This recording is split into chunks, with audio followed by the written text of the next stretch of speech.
বাংলা টেলিপাড়াতে আবার খুশির খবর। মা হতে চলেছেন বাংলা সিরিয়ালের জনপ্রিয় টেলি অভিনেত্রী, আর বাবা হচ্ছেন জলসার জনপ্রিয় প্রধান নায়ক।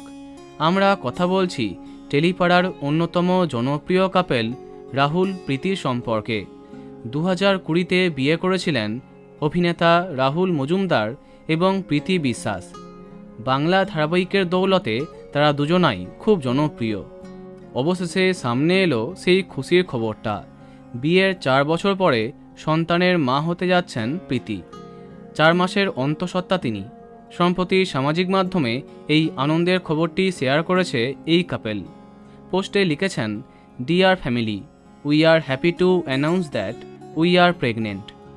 সম্প্রতি রাহুল এক সাক্ষাৎকারে জানিয়েছেন তিনি কেমন করে প্রীতির খেয়াল রাখছেন। তিনি জানান, আর মাত্র কয়েকটা মাসের অপেক্ষা। ভগবানের কাছে রাহুলের একটাই প্রার্থনা, তাদের সন্তান যেন সুস্থ শরীরে আসে, সব যেন ঠিক থাকে।